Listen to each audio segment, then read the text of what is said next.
بسم اللہ الرحمن الرحیم۔ السلام علیکم۔ Tariq Javed Khokhar advocate law for you channel کے ساتھ چینل کو سبسکرائب کر لیں، لائک شیئر کامنٹس کریں اور اپنی رائے کا اظہار بھی کریں۔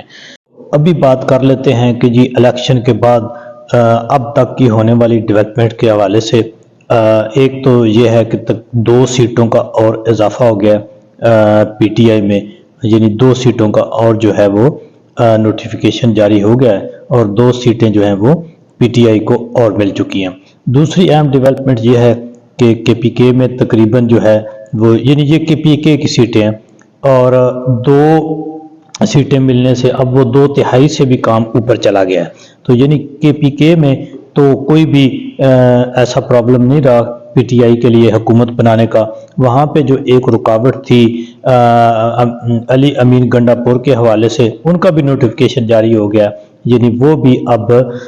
تمام رکاوٹیں ان کے راستے سے ہٹ گئی ہیں اور وہ وزیر اعلیٰ کے مضبوط ترین کینڈیڈیٹ ہو گئے ہیں اور انہوں نے اجلاس بلایا۔ وہاں پہ تقریباً تمام جو ان کے موجود ایم پی ایز ہیں پی ٹی آئی کے اور جو ان کے ساتھ شامل ہوئے ہیں کہ یعنی ایم پی ایز تھے وہ اور پلس باقی عہدیداران موجود ہیں اور ان کی میٹنگ بھی ہو چکی ہے اور تمام تر مشاورت تقریباً کمپلیٹ ہے۔ دوسری طرف اہم ترین ڈیولپمنٹ یہ ہے کہ جو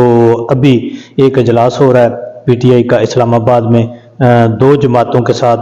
جس طرح سے آپ سب جانتے ہیں کہ پی ٹی آئی سے بلے کا نشان لے لیا گیا، ان کو بے نشان کر دیا گیا، ان کو ڈسبینڈ کر دیا گیا اور ایک نہتی پی ٹی آئی کو ان کے جو کینڈیڈیٹ سے وہ علیحدہ یعنی ایک ٹیم کی شکل میں نہیں بلکہ وہ علیحدہ ہر کھلاڑی کے طور پر وہ میدان میں اترا، لیکن اس کے باوجود عوام نے ان کو ڈھونڈ کر ان کے پیچھے جا کر اور یہ تلاش کر کے کہ کون عمران خان کا امیدوار ہے اس کو ووٹ دیا اور ایک شاندار کامیابی حاصل کی۔ لیکن ایک آئینی قانونی جو معاملہ ہے، اسپیشل سیٹیں ہیں، ان کا اپنا پرپورشن جو ہے وہ حصول کے لیے ایک آئینی ضرورت تھی، اس کے لیے اب تقریباً جو مشاورت وہ حتمی ہو چکی ہے۔ پہلے جو پریز خٹک صاحب کی پارٹی تھی، ایک رائے آئی کہ اس میں شاید جوائن کیا جائے، لیکن عمران خان صاحب نے اس سے منع کر دیا۔ پھر وحدت المسلمین کے ساتھ بھی جو ہے وہ بات چیت چلی، لیکن وہاں بھی ایک قانونی رکاوٹ تھی کہ انہوں نے اپنی نشستوں کے حصول کے لیے یعنی اسپیشل سیٹوں کے حصول کے لیے لسٹ نہیں جمع کرائی ہوئی تھی۔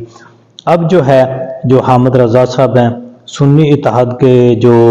رہنما ہیں، ان کی پارٹی کے ساتھ ایک انتہائی اعلیٰ سطحی اجلاس جو ہے وہ اسلام آباد میں اب یعنی ہفتے اور اتوار کے درمیانی رات جاری ہے، جہاں پہ پی ٹی آئی کی بھی اعلیٰ قیادت موجود ہے اور تقریباً وہاں پہ جو راجہ ناصر صاحب ہیں وحدت مسلمین والے وہ بھی شامل ہیں اور حامد رضا صاحب خود موجود ہیں، پی ٹی آئی کی اعلیٰ قیادت موجود ہے اور عمران خان صاحب کا اس میں گرین سگنل ہے، مشاورت شامل ہے۔ تو اس طرح سے وہ آج اس کو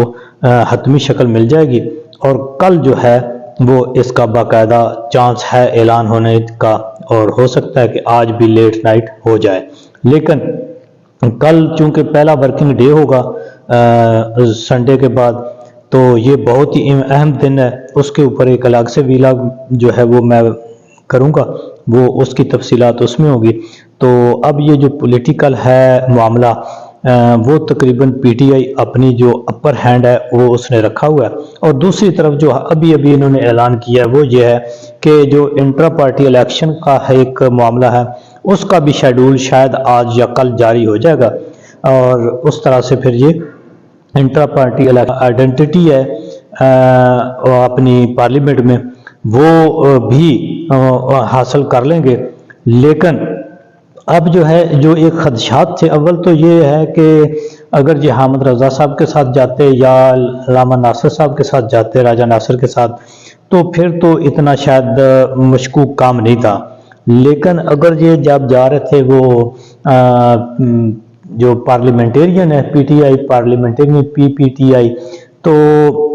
اس کے ساتھ جو ہے کچھ ریزرویشنز تھیں، اسی وجہ سے عمران خان نے منع کیا تھا کہ اس کے ساتھ تو بالکل ہم نے جانا ہی نہیں۔ تو کیونکہ یہ کریڈیبل لوگ ہیں، حامد رضا صاحب، علامہ ناصر صاحب، یہ جو بات کریں گے پھر اس کے اوپر امید ہے کہ یہ پیرا بھی دیں گے اور یہ اپنی بات سے مڑنے اور مکرنے والے نہیں ہیں۔ حامد رضا صاحب جو ہیں پی ٹی آئی کے اور عمران خان کے پرانے ساتھی ہیں، تو وہ اگر اس کے ساتھ ہو جاتا ہے تو پھر جو ہے وہ ایک ان کی جو آئینی قانونی حساب سے ان کو اپنی سیٹیں جو ہیں ریزرو حصہ وہ بھی ملنے کا چانس ہے۔ اگرچہ گورنمنٹ نے، الیکشن کمیشن نے اور پورا نظام جو بدنیت ہو کر پی ٹی آئی اور عوام کی رائے کے خلاف اور آئین اور قانون کے خلاف کھڑا ہو گیا ہے، وہ اس میں اور بھی رکاوٹیں ڈالے گا۔ جہاں تک میرا خیال ہے کہ وہ اب بھی رکاوٹیں ڈالیں گے، کیونکہ ان کا مقصد جو ہے وہ عمران خان، عوام، آئین اور قانون کے خلاف جو کام ہے اس کے اوپر وہ ڈٹ گئے، اور بدقسمتی سے ڈیڑھ سے اوپر کے لوگ جنہوں نے اس ملک کی آئین کی، اس ملک کے عوام کی اور اس ملک کے جو قانون کا تحفظ کرنا تھا، جو لوگوں کی چار دیواری کے تقدس کو انہوں نے محفوظ کرنا تھا، جو لوگوں کی عزتوں کو، مال جان کو جن کی حفاظت کرنا جن کی ڈیوٹی تھی، وہ بدقسمتی سے عوام، آئین اور قانون کے خلاف کھڑے ہو گئے۔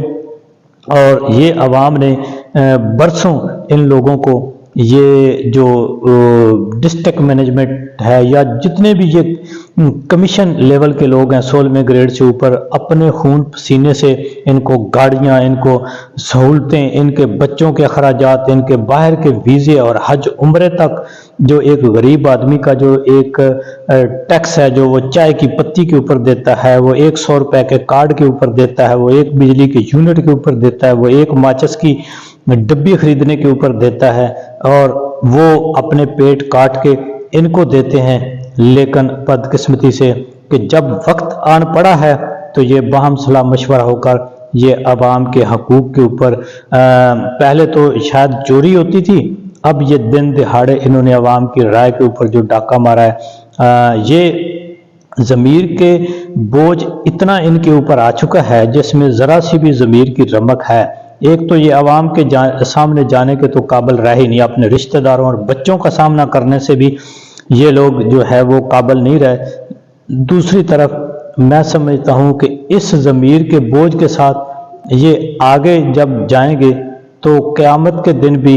یعنی موت کے بعد بھی سفر ان کا بہت مشکل ہوگا، کیونکہ یہ اجتماعی ایک گناہ ہے۔ ایک تو ہے کچھ ذاتی حیثیت میں وہ چوری چھپے رات کے اندھیرے میں، دن کے اندھیرے میں، بند کمرے میں وہ کوئی گناہ کرتا ہے تو اس کا معاملہ شاید کہیں اور ہو تو، لیکن جو عوام کے ریلیٹڈ ہے اور سرے عام ہے اور دن دہاڑے ہے، اس کی معافی ان کو عوام سے مانگنی ہے۔ جس طرح سے جو کمشنر راولپنڈی نے اپنے دل کا بوجھ اتارا، اب عوام نے، میں سمجھتا ہوں کہ اگر اس میں کوئی مزید سازش نہ ہوئی یا اس کے اوپر کوئی اور دباؤ نہ آ گیا یا وہ پھر کمپرومائز نہ ہو گیا، تو میں سمجھتا ہوں کہ ایسے لوگوں کو پھر عوام جو ہے وہ اپنی طرف سے معاف جب کر دے گی اور وہ سمجھے گی کہ اب انہوں نے اپنی غلطی تسلیم کر کے معافی مانگ لی ہے اور حقائق بتا دیے ہیں، تو اگر عوام نے معافی دے دی تو ان کے اوپر سے میں سمجھتا ہوں کہ ایک یہ جو گناہ انہوں نے عوام کے حقوق پہ ڈاکہ ڈالا ہے، اس سے ان کو شاید آگے چل کر خلاصی ہو جائے گی۔ تو یہ تھی جی آج کی ڈیولپمنٹ۔ آج سارا دن یہی پولیٹیکل ڈیولپمنٹس ہوتی رہیں اور استعفوں کا ذکر رہا، اور جیلم سے بھی ایک بڑی خبر ہے